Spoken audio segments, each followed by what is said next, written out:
So I'm really happy to be able to kick off this inaugural series with Matt Lewis. It is an honor and a privilege. He is a leading expert on transitioning from the military to the civilian sector. Truly the guy who wrote the book on this award-winning book. All of you, by choosing to attend tonight, will be entered into a drawing. So 3 of you will walk away with this book. For those 3, I'll announce your names at the very end. Hang on the line so I can make sure to get your address to know where to send the books. So I'll do that. But I also want to point out that Matt has a tremendous website. And as I'm sure he will mention throughout his presentation, that there's many deeper resources on his website. They are not a replacement for the book, but they are complementary to the book. But rarely have I seen an author who offers so much value and so many resources available for free. So let me give you a little bit more background on Matt. He's a West Point grad, retired from the Army as Lieutenant Colonel, served in postings both across the country as well as in Southeast Asia. In addition to being an author and a consultant to companies, he is the president of Purepost, which is an online platform that helps translate military experience into civilian resumes that match job opportunities. A distinguished career. Previously, he led global strategy and transformation projects at Deloitte, the largest professional services firm in the world. And earlier, he held multiple roles at both General Electric and Procter & Gamble. So I know something about the corporate world. In addition to his degree in mechanical engineering from West Point, Matt holds an MBA from the Kelley School of Business at Indiana University. So hopefully, Matt, that does you justice. Fuller bio available on the website. I'm just going to say that, again, questions are encouraged with this size group. We may be able to just field them live, but also feel free to just put them in chat and I'll monitor that. And, especially towards the end, Matt will be open to answering questions and sticking online. So if you want to have a direct conversation with him, get some advice, get some input, he will be available for doing that at the end, and that part we won't be recording. So we'll stop the recording before that. So with that, I'm going to turn it over to you, Matt. All right. Well, thanks so much, Betsy. I think you've more than done me justice. Let me get my slideware positioned here, and then we can get on with the show. So just a moment. All this dials in here. We'll start sharing. Okay, hopefully everyone can see the slides. All right, everyone just sees the title slide? Yep. Okay, all right, we're good. Well, thanks again, Betsy. I really appreciate the introduction, and it's a pleasure to being here with all of you. Graduate level school was exactly my transition vehicle coming out of the military, so I feel like I'm speaking to my old self. That's kind of why I wrote the book. It's a book I wish I'd had for my own purposes coming out. So thanks for the invitation again to spend a little time with all of you tonight. Speak to the challenges that you're going to face on this journey to the real world. We're also going to spend some time discussing ways to overcome those challenges. But I'm going to leave the bulk of that material and the lucky few that are recipients of the giveaway tonight with the book to consume that and execute that on your own. Here's our agenda. Betsy already did a fine job introducing me. I'll foot stomp a couple points. Want to get into a quick speed round of questions, helping you better understand yourselves as veterans and what you bring to the table, and give you a sense of how others perhaps don't see it that way. We'll debunk some stereotypes that are out there. Going to spend some time digging into the challenges of the civil military divide, what that is, and how you're going to need to overcome that, which is where we'll spend the bulk of our time at the end here. So a quick slide on me. I'm likely a new face and name to you. Betsy told you a bit about me. I thought I'd add one slide as it relates to this discussion. As she noted, the author of Mission Transition, most awarded book of its kind. It's a practical guide to help service members, veterans like yourself, to find full employment and optimal career fields. And we'll talk about why that's so important. As she mentioned, West Point grad with an MBA. retired Army Lieutenant Colonel. I retired from Deloitte after stints at P&G and GE, all told 25 years in uniform of some sort, 25 years in counting in the corporate space. My personal mission is to eliminate the civil military divide in the country. Mission transition is just the first step in that regard. My next book is called Hiring Veterans. It'll come out later this year. It's a practical guide for corporate leaders on how to build programs to successfully assimilate all of you. She mentioned Purepost. I also run Lewis Advisors, which is my own single shingle, if you will, oversees all my publishing and advisory work. I also advise JP Morgan Chase in their military veteran affairs area, as well as the nonprofit Soldiers of the Sideline. So enough about me. Let's move on. But the first thing I think we need to do in overcoming any challenge is first understand the nature of that challenge. And I speak to the nature of the civil divide in a moment, but first I want to start with a series of kind of, a speed round of questions. Most people, especially civilians, are surprised by the answer. So let's hit it. First of all, a basis in understanding. So just level set on a few things. 3 points I want you to take away from this slide. First is basically, if you've ever served in the military, you're a veteran. All of you, because you have served the military, are veterans on this call. All right, veterans are not just people walking around in parades wearing funny hats. All of you have earned that title. Second point, the percentage of veterans in the U.S. has not been this low since 1910, since before World War I. Let that sink in. And it's going to continue to drop. And third point is, although the overall population of veterans continues to fall, the percentages of some demographics within that population are rising, as you see on the right side when we talk about women in the military. But why should organizations hire veterans? What is it about your experience, your training, your education that make you a good hire? So let's think about it. When you were in the military, did you ever have to create order from chaos with little oversight of direction? Of course you did. That makes you entrepreneurial. Did you ever have to trust your peers, the person to the right or to left of you, in whatever foxhole or vehicle you were in? Absolutely. That makes you trustworthy. Did you ever have to learn new skills or a new technology? I guarantee you, whatever branch or component that you were in, you did that. That makes you adept at skills transfer.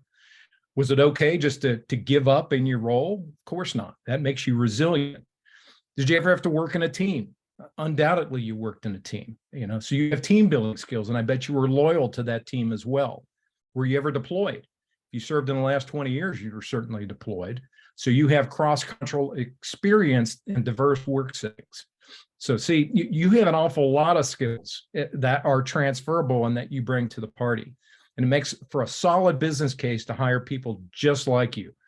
And by the way, that same business case applies to military spouses who have been with you for the entire ride. They also demonstrate resilience, adaptability, resourcefulness, team orientation, entrepreneurship, and civic engagement. And in fact, studies show that veterans will be promoted faster, perform better, and are easier to manage than their civilian peers. But I want to be very careful with that. While that's true, part of your strength as a veteran is that you're coming from an organization where everyone in the organization was a family. No one person was greater than the whole. The team was the thing, right? So you bring with you a sense of what brotherhood and sisterhood looks like. And to successfully assimilate, and with the balance of whatever organization you end up joining, I'd urge you to continue with that approach. All right, let's not take an us versus them approach to this. All right, so here's our lightning round of questions to drive home some points. If veterans are so valuable, what's preventing organizations from hiring them? So, and we're going to talk more about the civil divide in a moment, but let's debunk some stereotypes. Let's separate some facts from fiction. First question, are veterans more or less educated than their civilian peers? The short answer is, if you use high school graduate as a measuring stick, they're more educated. Let's go beyond that. By what percentage are veterans more likely than non-veterans to have a graduate or other advanced degree? Which bucket you think it falls in? Again, answer to yourself. Fact of the matter is 160% veterans are more likely than non-veterans to have an advanced or graduate degree. The fact of the matter is veterans bring significant education and experience. I forget, Ivan Denton at Department of Labor has a statistic on this, but the average dollar amount spent on veterans, I mean, it's in the millions of dollars in comparison to what is spent on people in the corporate environment. It's night and day.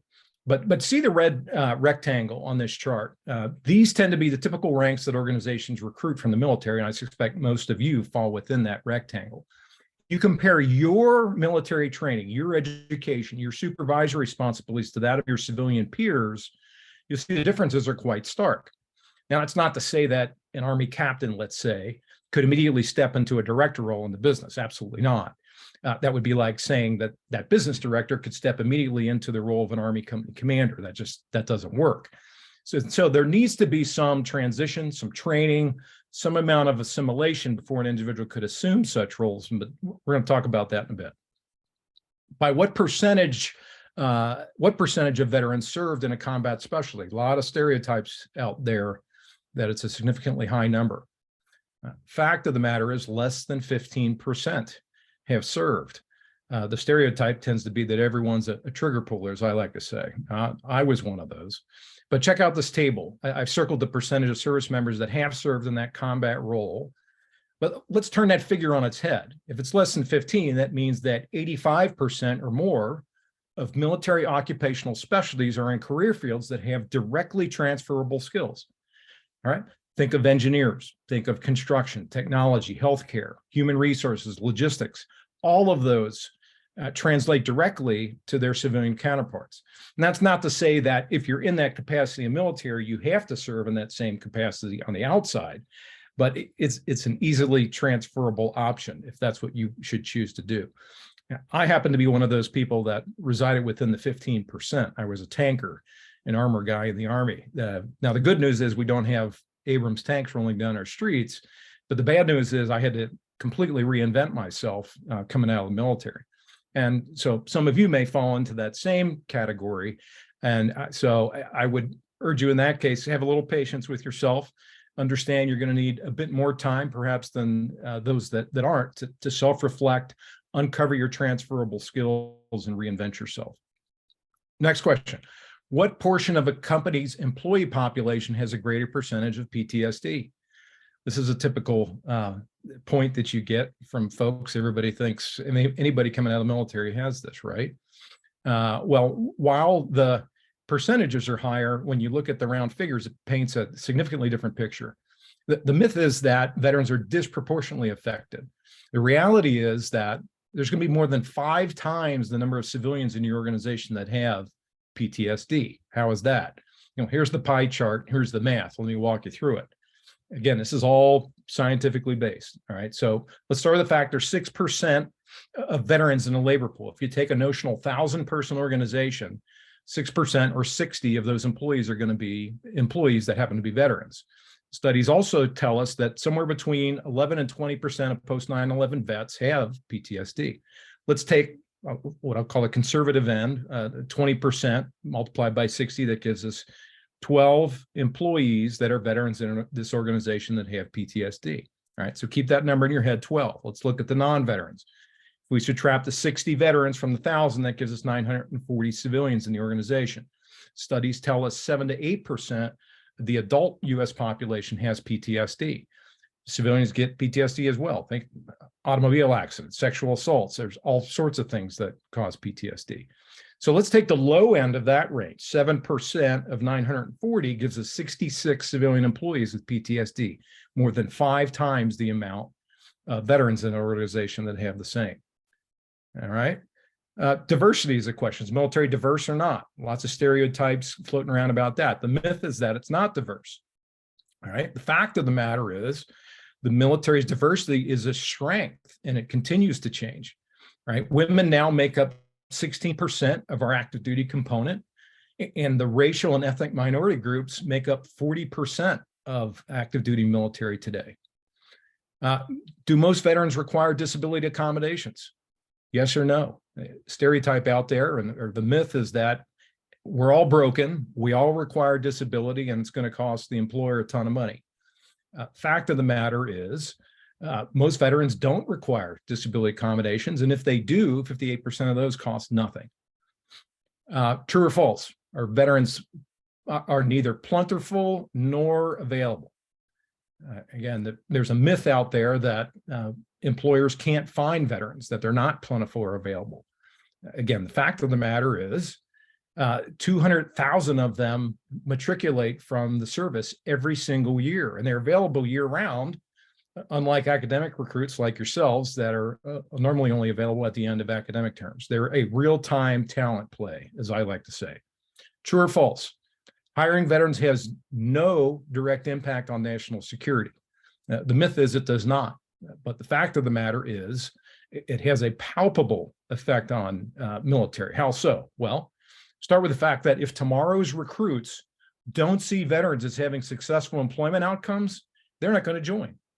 And what's going on right now in the news, as you may have noticed, all services are facing recruiting shortages, and the Army's gone so far as to call it a crisis. Second point I'd make in this regard is if veterans aren't hired, guess who pays the unemployment bill? It comes right out of the Department of Defense, and it comes right out of their operating budget, taking funds from what would otherwise go to directly training the troops. So it has a direct and palpable impact on national security. So in fact, to kind of sum up the lightning round of questions here, the most important skills cited by civilian employees for success in the workplace are exactly the strengths that you have begotten from your experience in the military. So how about that? All right. So you bring to the party exactly what they say they need. We just need to translate what we've done so they recognize that. So now that we have our facts straight, what else is preventing these organizations from hiring veterans? Much of this explanation resides in what we call the civil military divide. And this, as I mentioned up front, is how I've pivoted my career to focus on this to try to eliminate. So let's take a minute, define the obstacles that it represents for us and what you'll have to overcome. So the civil mil gap, let's start with the definition. It's a widening divide between the nations and those who serve her. It's characterized by issues on multiple dimensions. It's driven by many root causes to include failed transitions from the military and a lack of coordinated support systems. And it's exacerbated by opposing attitudes from both sides of the divide, from the public and from the military. But the key thing is it drives a fundamental disconnect between what veterans expect of employers and vice versa. Now, I'm a visual person. I like to learn and teach using graphics. So let me kind of draw this out using some visuals. Start with the fact that, again, as I mentioned above, veterans make up less than 0.5% of the U.S. population they did a generation ago and comprise the smallest portion of the U.S. population since World War I. It's a simple matter of the U.S. population growing while the veteran population remains either relatively steady or declining somewhat. But percentage-wise, there's fewer of us around, and that percentage is going to continue to shrink. That results in a lack of familiarity and a lack of understanding that draws us further apart. Let's look at this chart. As it indicates, elected veteran leadership is at an historic low. Our representatives and our senators in the Congress. So 95.5%, often quoted statistic, 99.5% of the American public has not served on active duty any time post 9/11. So that's who you're going to be running into when you sit down in front of folks interviewing you for these roles. Again, lack of familiarity, lack of understanding, and our ruling class in this case draws us further apart. Even more impactful, leaders in today's corporate world tend to not include veterans, the big time bosses in these organizations that have the ability to bring you on. Start with the fact that half of veterans are beyond retirement age, and add to that fact that only 2.5%, rough order of magnitude, of publicly held corporations had CEOs with any military background. So 90% drop since 1980. And so what? I mean, this reflects the nature of the civil military divide. There's fewer and fewer leaders that understand as a veteran who you are, what you've done, and what you can do. And by the way, 80% of organizations that you're going to be running into do not have veteran-specific hiring programs. Again, this lack of familiarization, lack of understanding in the workplace draws us further apart. Let's look simply at where people live. So 2 heat maps on the right side of the chart. The top one is the heat map representing the US population, the bottom where veterans live. If you were to overlay the two, they don't overlay that well. And so as a result, 84% of post 9/11 vets say the public doesn't understand the problems that they face in the military. And 76% of pre 9/11 vets and 71% of the public absolutely agree. Again, lack of familiarity, lack of understanding, simply by not living next to one another draws us further apart. So at the end of the day here, we have 200,000 veterans matriculating into the civilian work sector annually, 70% of whom are going to be short of retirement without a pension. I know they're converting to 401k, but that's pretty much the state of affairs today. And only half of them agree that they're well prepared to successfully navigate this transition to civilian life. So what? Here's what this all boils up to. We've got more veterans coming out of OIF and OEF whose elected leaders don't represent them, corporate leaders don't include them, population doesn't look like them or even live nearby them, and whose employers don't understand them, and for which they're unprepared.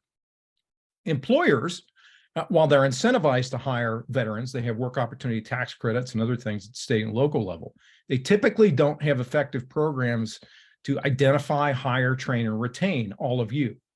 And they face the challenge of doing so for an ever-shrinking minority of their workforce and in the face of constantly shrinking budgets, especially if you're a for-profit organization. Again, this gap drives a lot of challenges that you're going to have to face here based on that lack of familiarity, knowledge, and interaction. So here's the net impact of all this.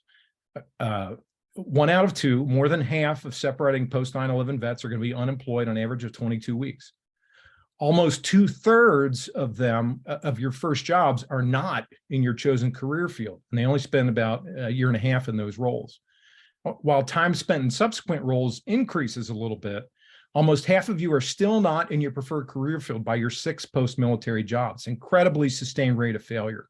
It doesn't do anyone any good. It doesn't help you, your family, or your employers. And to add insult to injury, the suicide rate has more than doubled in ensuing decade.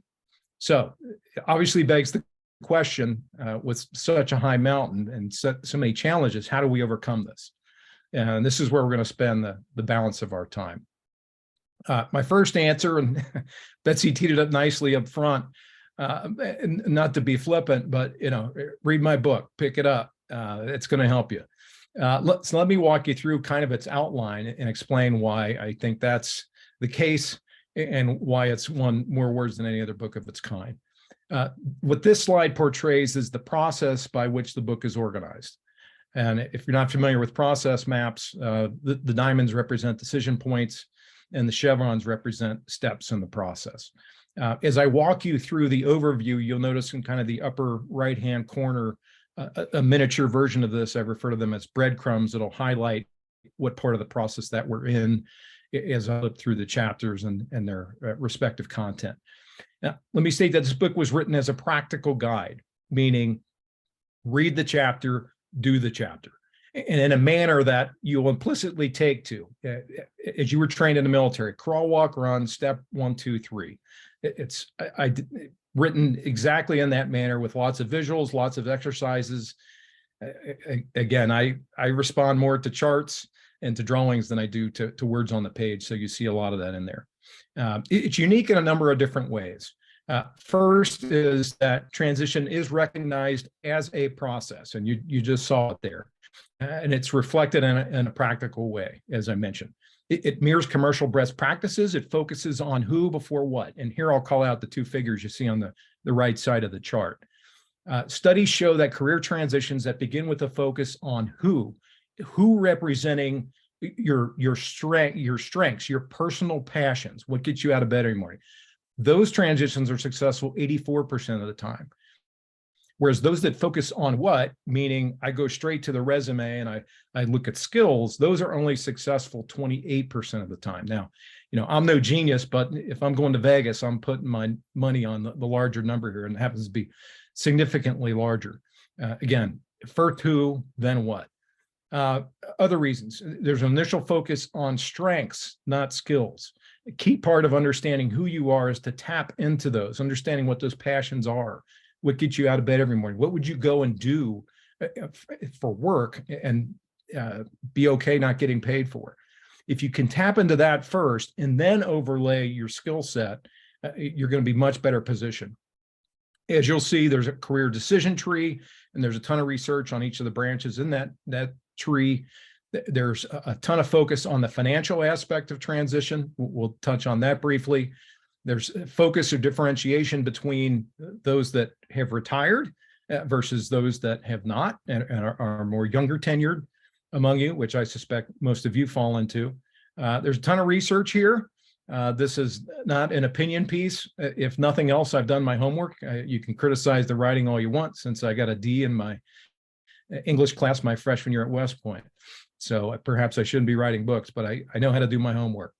The other point is, it's not just me. I've called upon a very diverse set of voices. There's more than 24 case studies featured in here, and you hear directly from them and they're the lessons that they've learned in going through this process.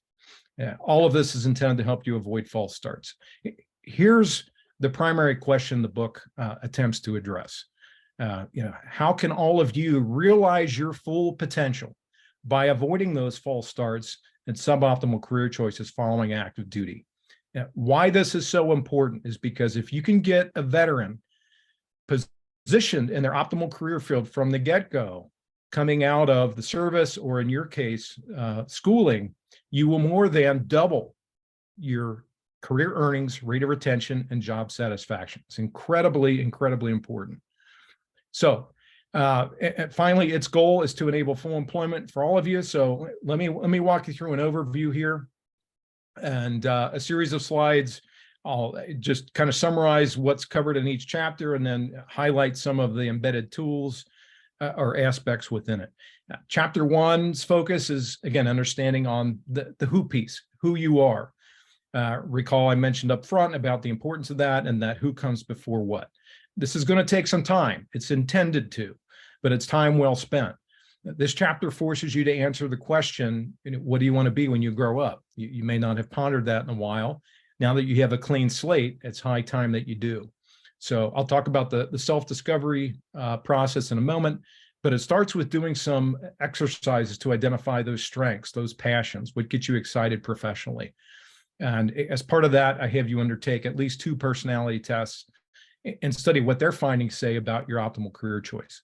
This is that self-discovery sequence I mentioned. It underlies the series of exercises that the first chapter is composed of. It's quite self-explanatory. We start with strengths. Again, what gets you out of bed every day? What would you go and do without getting paid to do it? Those are your passions, your strengths. And understanding that, then we get a bit scientific. I mentioned the 2 personality tests. I give you a whole list. I just urge you to take 2. Why that's important to take 2, one, it eliminates the possibility of a false positive, and it also gives you increased confidence in the results of those tests. Those tests are going to help identify your skills. Again, we said start with the strengths, then overlay the skills. Skills help you point towards what you're actually good at doing. Combined, those things then enable us to thoroughly and thoughtfully consider our realistic career paths. Chapter 2 takes us from the who to the what. Here is where we review the typical career paths that most transitioning service members transition to, and as well as the skills required to be successful in each. It starts with this, a key aspect of this chapter is this decision tree, if you will. Note the percentages on this chart. These are the typical avenues that service members end up succeeding in upon leaving the military. As I mentioned up front, like all of you, I chose advanced schooling as my first stop. Although afterwards, I ended up working in many of these areas, both defense as well as non-defense industries. And you may find your life journey takes you through several of these as well. My goal for you, however, is to find that optimal role from the outset for reasons I'd already mentioned, doubling your career earnings, rate of retention, job satisfaction. The chapter walks you through the skills required to be successful in each of these areas. So at this point, As part of the process, you will tend to have a hunch about at least a small handful of career fields. And to help you narrow these things down, I provide this tool, prioritization matrix, which will help produce what I call an emotionless direction for you.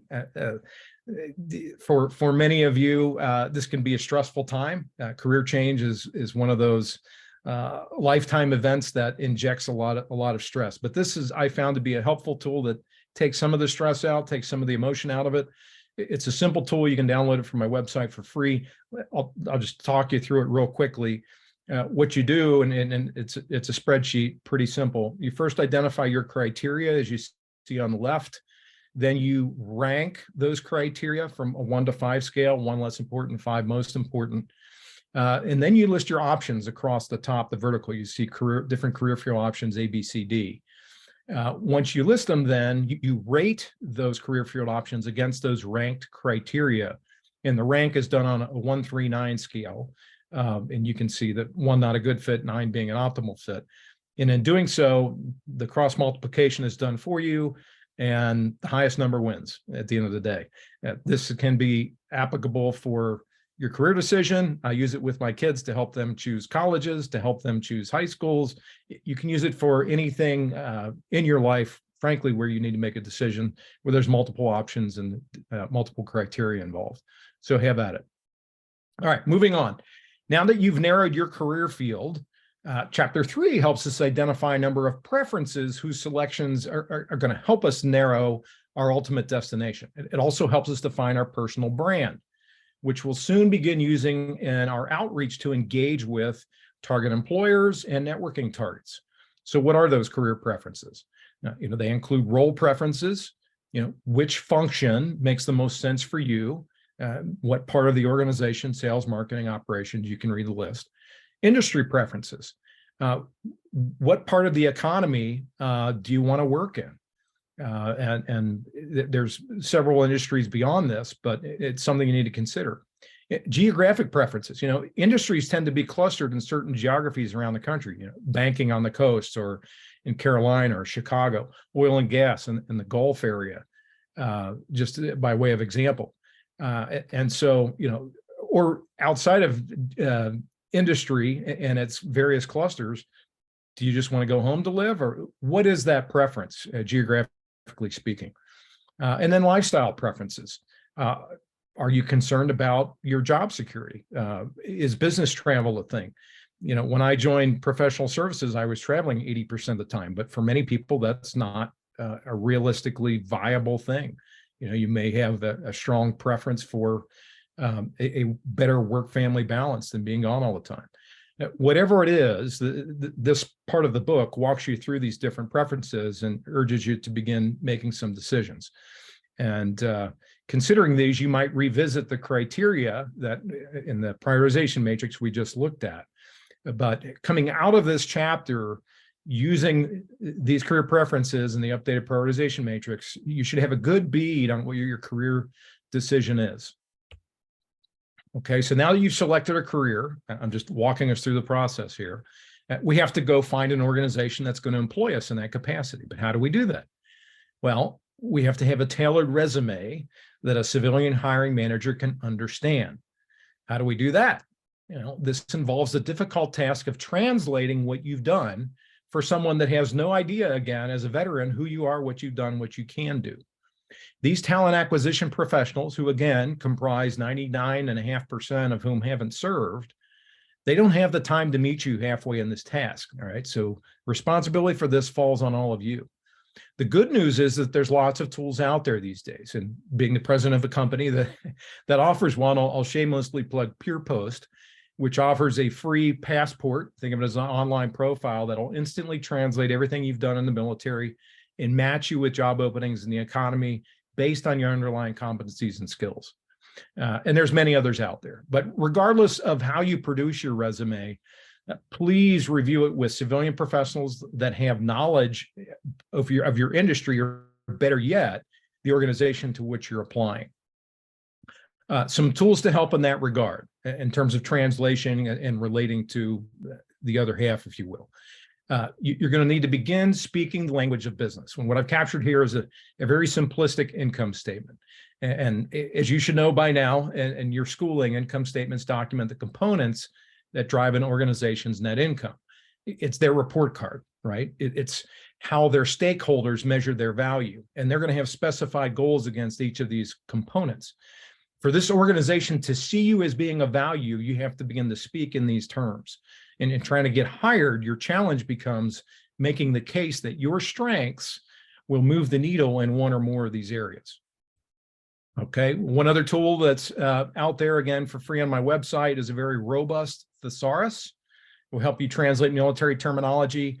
I didn't anticipate this when I created it, but it's by far the most accessed page on my website.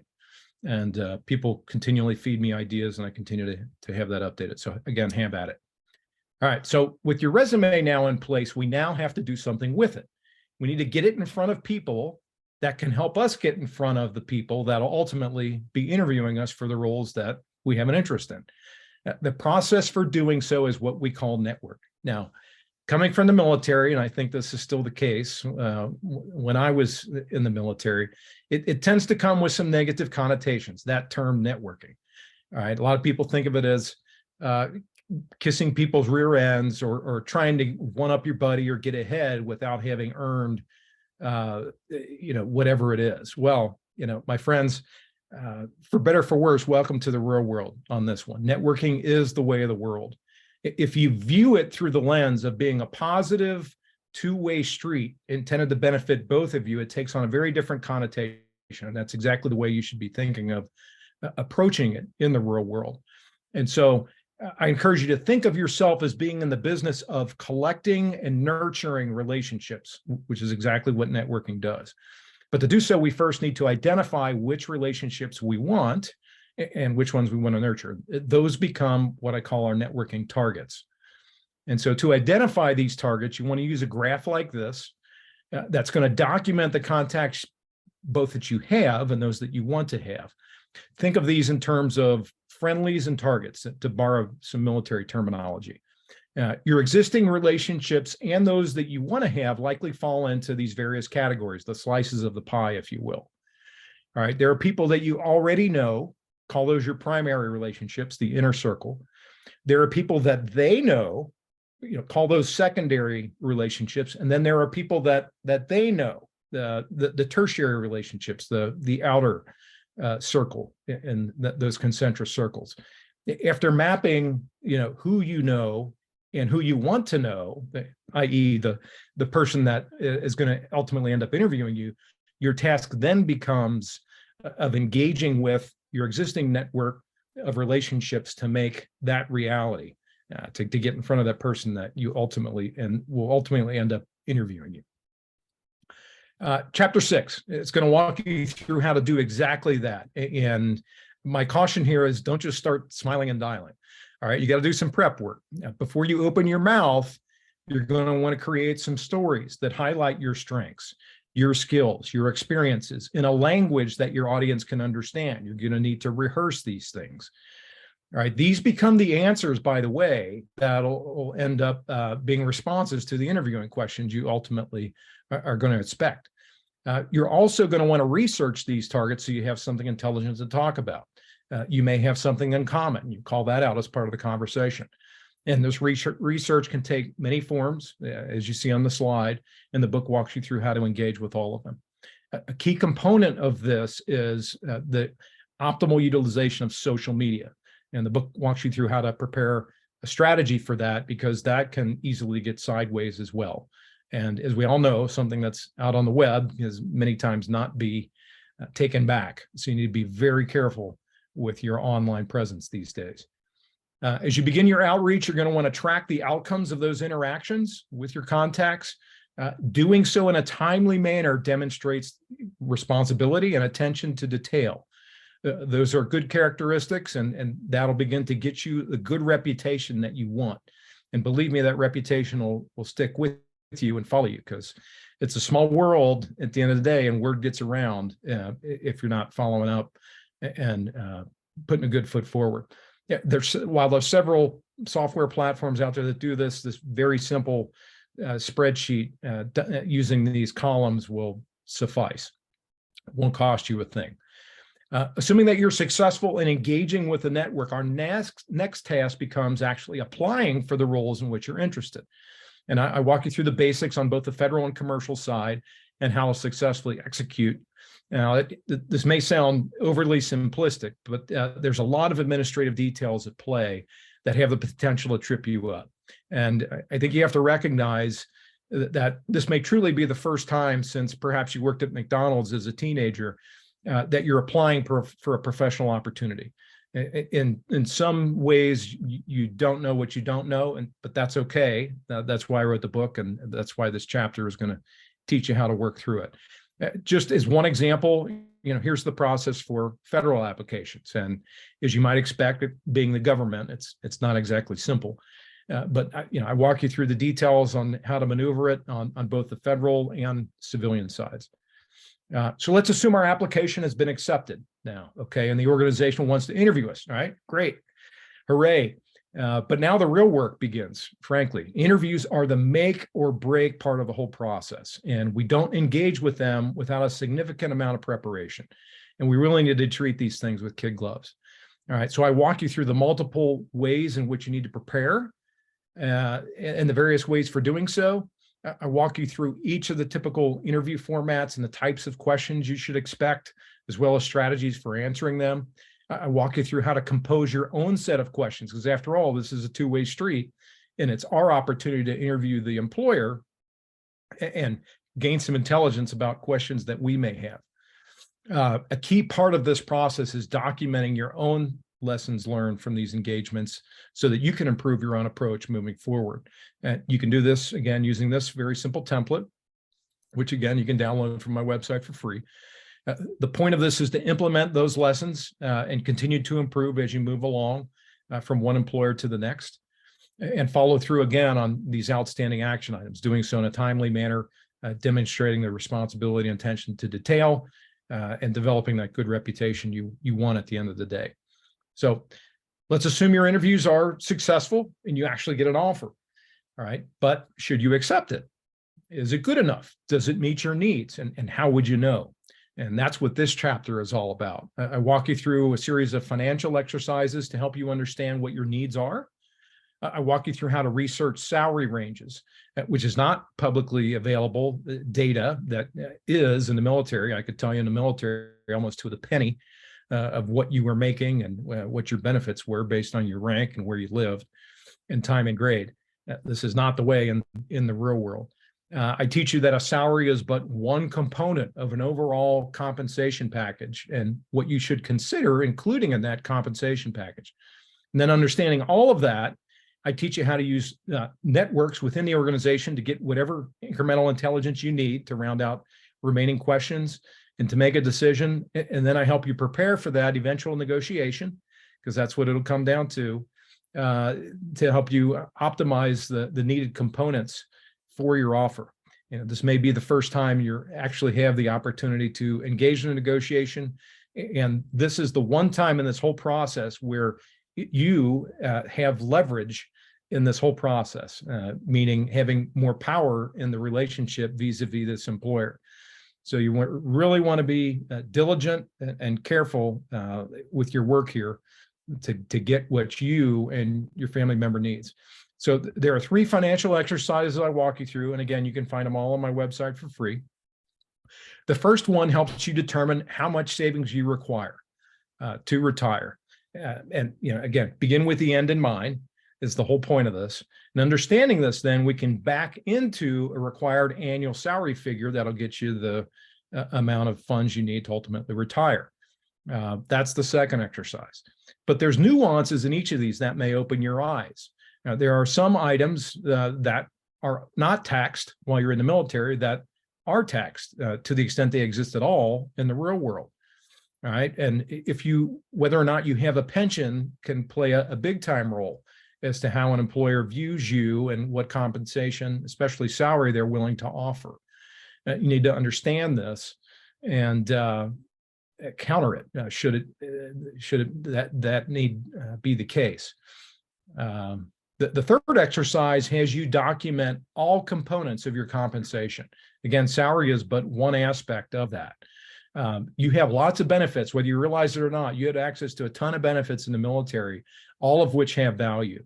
But the idea here in this, again, just a partial list, there's a voluminous list on my website. Check it out. Compare apples to apples with what you had in the military, what is available to you in the real world.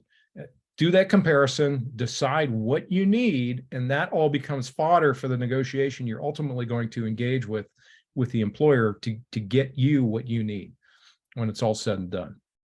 So by this part of the process, congratulations are in order. Let's assume you're hired, but does your work stop here? Trust me, it does not. In many respects, the work has only begun. We've simply gotten our foot in the door. Recognizing the acclimation to your new culture is the key to avoiding false starts. All right, so there's acclimating and then there's assimilating. Chapter 10 is all about the acclimation. It's critical to help to find new meaning in your work, whatever that form that takes for you. And this chapter walks you through the various cultural dimensions you're going to encounter in your new workplace and how to deal with what at times could be very stark differences from what you're used to in the military.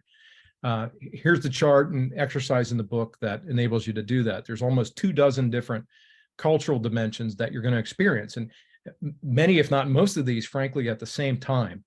It results in a whirlwind of emotions, and it behooves you to get a beat on this up front before it smacks you in the face, so you understand what's going on and how to adjust your style and your approaches.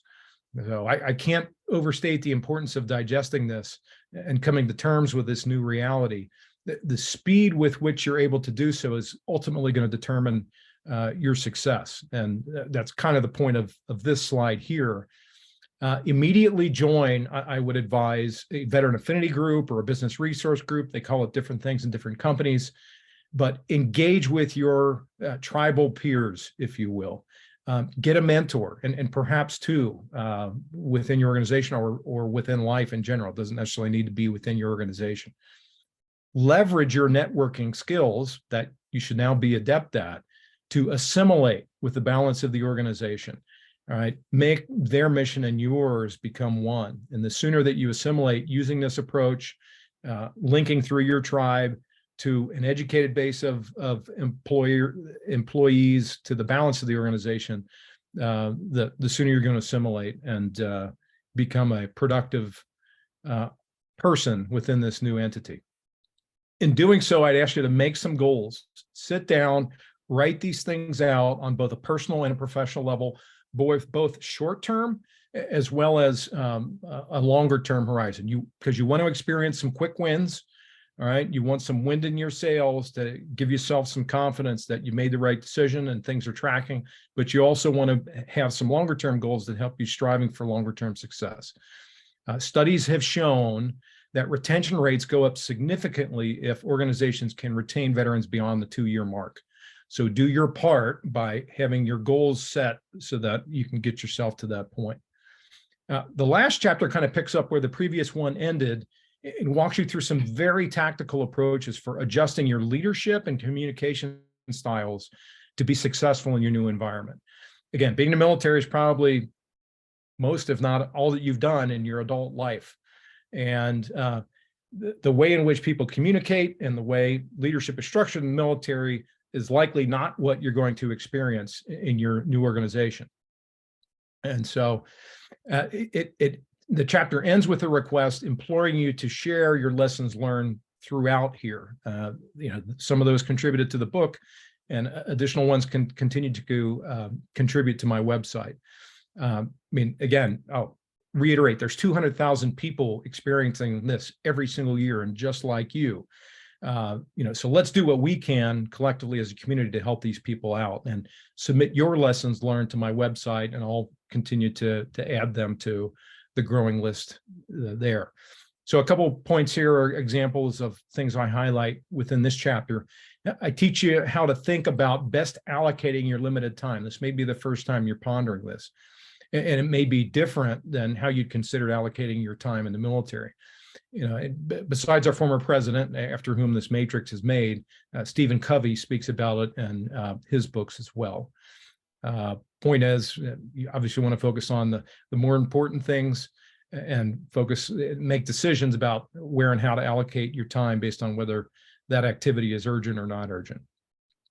I walk you through how to adjust your communication style and how to become more effective in doing so in the real world. And I present a number of tools and techniques that enable you to do exactly that. Likewise, leadership styles. I walk you through the means by which you'll need to adjust your leadership style depending on the audience for optimal impact. You may not have pondered this in coming from the military, but leadership styles exist on a spectrum, and you have to learn to flex your style to effectively engage with various people with whom you're going to interface in your new organization. You're going to engage with superiors in a different way in which you'll engage with your peers, in a different way in which you'll engage with those that might be reporting to you. Leadership's all about influence, and you engage these people in different ways to effectively influence them. And then just a couple notes in the appendix and my website here. And you all are well down the path on this, but one thing to highlight in the appendix, it includes this Gantt chart that shows you how to sequence your activities as part of the transition. It also includes the appendix also includes a success checklist to ensure you haven't skipped parts of the process and make sure you're succeeding. Mentioned my website several times. Please check it out. A bunch of valuable free resources out there for you. Just to call out a couple, there's well north of a quarter of the original manuscript that's out there for free. It was intended to originally go in the book. My publisher hit me with a word count limit, and I told them, well, it's going on my website for free if you're not going to publish it. So there it is. The other thing are a series of 21 video courses, all based on the book. Those are out there for free as well. So please take those in. Other things you'll find out on the website, and again, this is just a quick smattering. There's tons of stuff. And by the way, I mentioned the second book coming out. There's an equal number of resources that'll soon be available. Actually, an even larger number of resources will be available for employers, given the amount of content my publisher wants to cut from my current book. For all of you, you will also find among the resources a number of sample resumes of various kinds, whether it's civilian, whether it's government, and they're differentiated by those, I call them JMPs, junior military professionals, versus CMPs, career military professionals. There's sample cover letters, there's sample thank you notes. So have at it, all there for free for download. Also, which may be of interest, there's a listing of state and territories and whether or not they have USERA protections. If those of you that might be considering going into the Guard or the Reserve, good news is all states and territories have USERA protection, but they don't all have or provide veteran preference for public or private employment. But there's a voluminous chart in there that documents as much, as well as the websites will take you to the individual states where you may have an interest in working. So feel free to leverage that. All right, let me sum this up here with a few final slides. First, a series of action steps or next steps I'd urge you to consider. First, and I wrote it. I'm gonna foot stomp the book, not only because I'm proud of it, but I'll let it rest on its accolades, because it's gotten a ton. You see all the medals over my shoulder here. It is, I believe, the best book in the market to support your post-service goals. My ask, to the extent you still have relationships with those in the military, reach back out to those leaders in the military, ask them to make it part of their command reading list. All right, my view is folks need to start getting access to this content way before their ETS date. My preference is that they begin thinking through these things and putting a plan in place up to 24 months prior to it.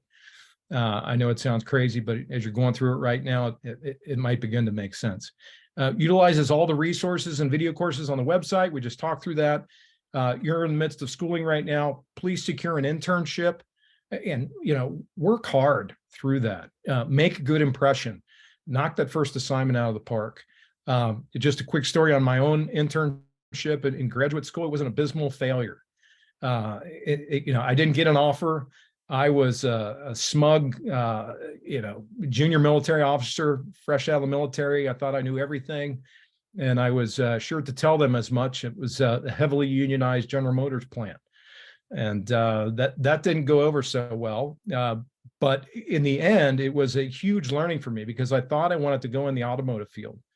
But coming out of that, I knew that was not for me. And so it helped me avoid, even though it was a failure, it helped me avoid a false start and put me on a path upon graduation of one that ultimately worked for me.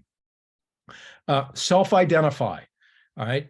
Some of us out there don't like to think of ourselves as veterans. All right. But engage with your tribe. It's going to help you acclimate and assimilate in your new organization. Join that affinity group or business research group, whatever they call it. That is your tribe. Take advantage of them. They will help you network throughout the rest of the organization. Consider apprenticeship or rotational onboarding programs to the extent your organization might offer it. That will expose you to other entities and subgroups within the organization and get you exposure to different functions and help you choose perhaps where to best settle within that organization. I mentioned the tribe. Secure a mentor. And again, if you think just beyond work, think of life in general. You may have a mentor for work. You may have a mentor for your faith. You may think of whatever component of your life. You may have multiple mentors. Seek them out is my point. Make use of veteran collaboratives. We haven't discussed this. My thumbnail sketch is these are nonprofit organizations that act as the single belly button for all services that you might need in that community. And they tend to reside in most major metropolitan areas. They're not omnipresent, but rough order of magnitude, there's about 100 fully functioning veteran collaboratives around the country. Engage with them to get whatever services you need. There should be no need for you to go and knock on hundreds of different doors to get services that you want. Happy to talk more about that. There's a list of them on my website under resources. Utilize Purepost. I had to foot stomp that. It is the best way to match your skills to employment opportunities. And last point is, again, I mentioned that, you're likely undergoing some modicum of stress. Recognize that it's not just you, it's your family going through this as well. So, and have some patience with yourself. The good news is you got a ton more resources here than the prior generation did. And please take advantage of all the things out there. Recognize, again, it's not just you. If you have a partner, if you have a spouse, they have some needs as well. Make sure you keep them informed. In the military, you had, the family groups and other things that kind of force-fed information to them, especially when you were deployed.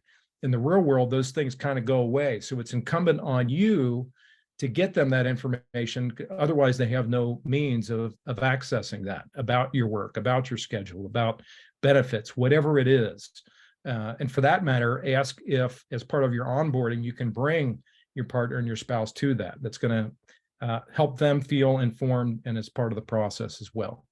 All right. So with that, let me leave you with just a few closing thoughts, and we can pivot to your questions. All right. So 3 points on this slide. First is, you be you. Okay. When you join your new organization, I would ask you to exhibit the leadership, exhibit the skills, the maturity, the presence that you have earned through your experiences to date, both in the military, the schooling you're going through now, and during the internships that you're going to engage with. Take advantage of your tribe of fellow veterans. All right. Assimilate quickly and knock that first assignment out of the park. Earn that good reputation up front. That will go with you. Second point, realize that you continue to serve, just in a different uniform. All right. This was one of the critical lessons that I had to learn to successfully transition from the military. I spent 18 years at Deloitte, which, again, largest professional services firm in the world. As consultants, we were hired to help business leaders solve complex problems that they couldn't solve themselves, in terms of connecting my personal mission to the business mission. It was challenging work. And if we were successful in our mission, we not only helped the immediate client, but we helped their clients, their customers as well. So that's kind of the the reality that you need to come to. Look at your future employment as an opportunity to directly help people every day. All right. Again, you continue to serve, just in a different capacity. Now, last point is, your work doesn't stop upon graduation. When you join your new organization, please take an active role in their veterans affinity group or business resource group, whatever they're going to call it. Act as that tribe that surrounds other new hires. Okay, and you're just part of the next generation. There will be those coming along behind you. Be that bridge to help them assimilate into the balance of the organization. As we've seen, and as you know, as veterans, you come with great transferable skills, but they can't shine without the proper roles and guidance. All right, you can be that spark, both for them, their families, the company, and the economy overall. Let me leave you with this slide. I want to emphasize the positive aspects of this quote. You're probably familiar with it from Secretary Mattis. There's a lot of negative stereotypes in the media these days surrounding veterans. It's great that we get a lot of, thank you for your service, and those are always welcome. But more times than not, we as veterans tend to be portrayed negatively in Hollywood or elsewhere in the media, and that portrayal tends to be of somebody that's down on their luck or someone that's about to go postal, if we can use that phrase. The reality is, and hopefully as we portray tonight, you bring an unparalleled amount of skills and training to a world that desperately needs them. But there's no free lunch, right? Transition is difficult, probably as you're experiencing. You need to make the effort to help others see and understand what you bring to the table. The good news, you're in the process of upskilling, and to be fully functioning professionals in the real world. You're going to shortly be there. My advice to you is to find an organization with a culture. Culture is critical. Culture eats strategy for lunch, as they say. Find an organization with a culture that recognizes that and has implemented an infrastructure to enable your success, whether that's affinity groups, business resource groups, career paths, and that enable you to succeed, both in the organization and by extension, at scale, the nation's economy. Because at the end of the day, you as vets are here to make a positive difference, and you will, in your family's lives, in your employees' organization, and for the nation overall. Again, whether you realize it or not, you continue to serve. It's just in a different uniform. And so I wish you all great success. I thank you again for having me this evening. And with that, I'll gladly take your questions. If you do want to get a hold of me, here's my contact information. So have at it.